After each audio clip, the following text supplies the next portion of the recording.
¿sí? O dicen eso, no, es que ahí no le dan libertad al espíritu.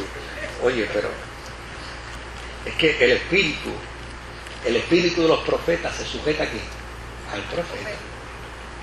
Eso lo dice la Biblia. O sea, hay un sentido de sujeción. Ahora, acuérdense que los gnósticos decían que Jesús era materia y que realmente Jesús era algo así como un cuerpo fantasma, era como algo así como el hombre invisible, que podía aparecer y no aparecer. Ahora, ¿cuál es la respuesta de Juan a estos planteamientos? Si vemos el capítulo 1 y versículo 1,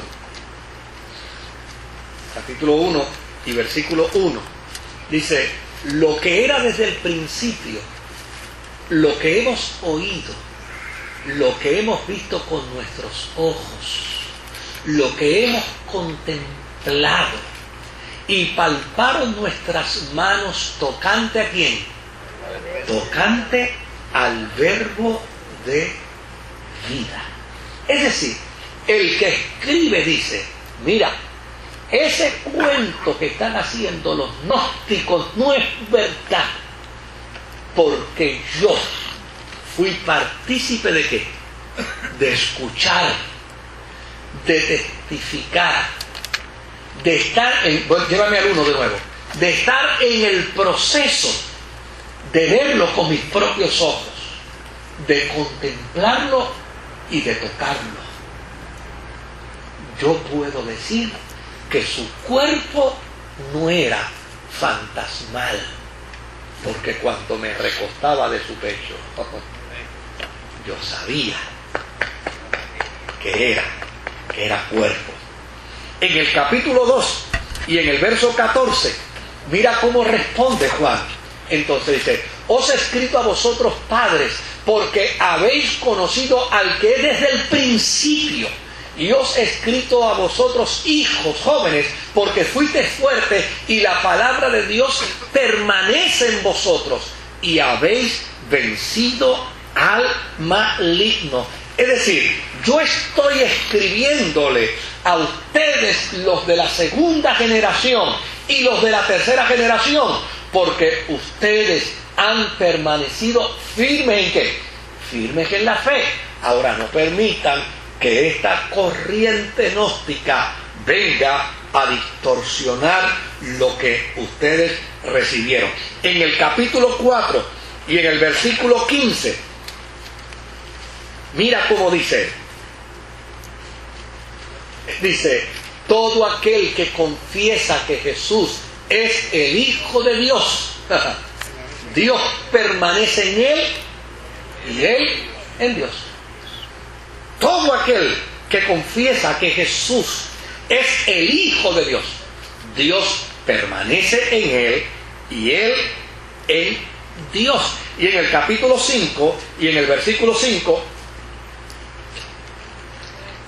dice: ¿quién es el que vence al mundo? Sino el que cree que Jesús es el Hijo de Dios. Ahora, los gnósticos decían: él no es totalmente hombre.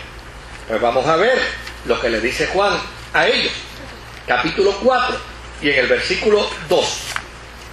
En el capítulo 4 y en el versículo 2 dice: y en esto conocer el Espíritu de Dios. Todo aquel que confiesa que Jesucristo ha venido en carne es de Dios. Si ustedes dicen que Él es un fantasma, ustedes no son de Dios.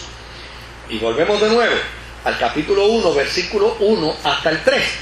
Y ahí volvemos de nuevo a leer lo que desde el principio, lo que hemos oído, lo que hemos visto con nuestros ojos, lo que hemos contemplado y palpado en nuestras manos, tocante al verbo de vida. En el verso 2 dice: porque la vida fue manifestada y la hemos visto y testificamos, y os anunciamos la vida eterna, la cual estaba con el Padre y se nos manifestó.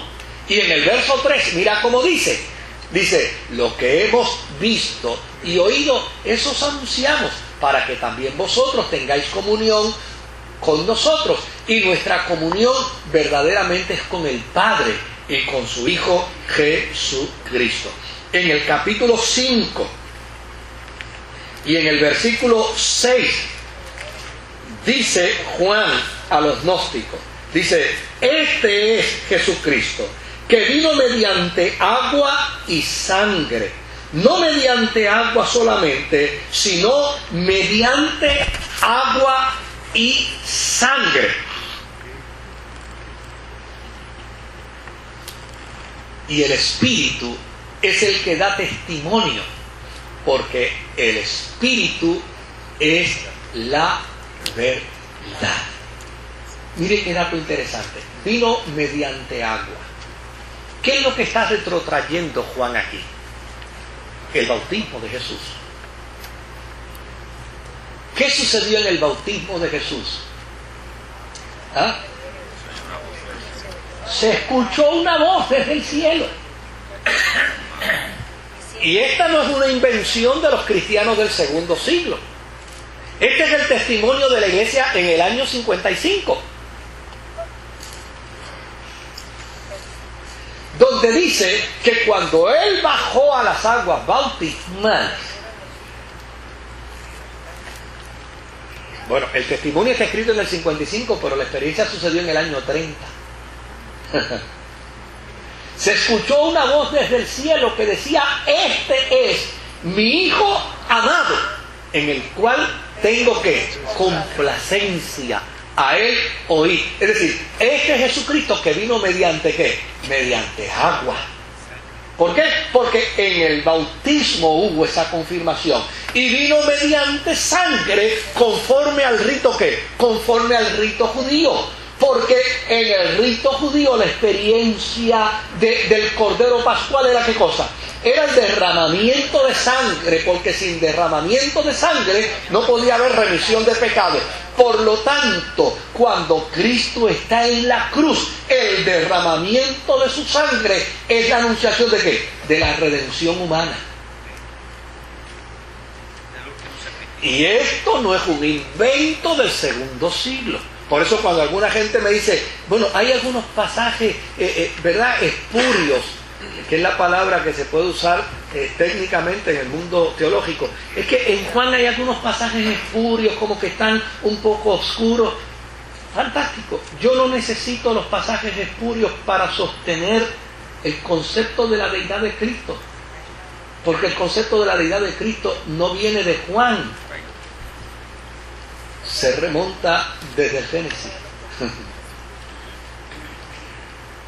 ¿Se da cuenta? Sí, no hay ningún problema. Que un planteamiento espurio porque todavía se está dilucidando si es una adición posterior. Oye, pero a base de tres textos que pueden contemplarse como textos de dudosa referencia en las cartas de Juan, eso no fue materia para la iglesia no incluirlo dentro del canon. Porque ahora mismo en Puerto Rico se debate que Cristóbal Colón entró por 3 siglos, pero nadie niega que entró.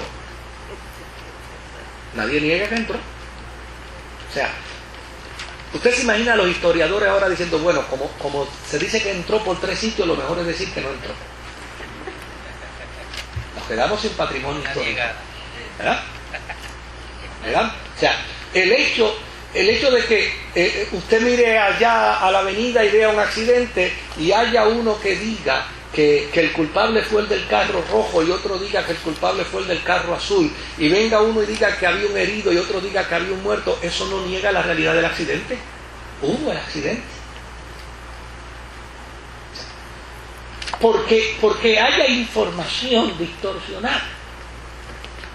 De hecho, las páginas de nuestros periódicos están llenas de información distorsionada y todo el mundo cuenta las historias como el periódico las dice, ¿verdad? El titular le dice a usted una cosa y cuando usted va a buscar lo que el titular dice, no dice nada, absolutamente nada de lo que el titular dice. Simplemente era el titular capcioso para atraer que la atención ¿verdad?,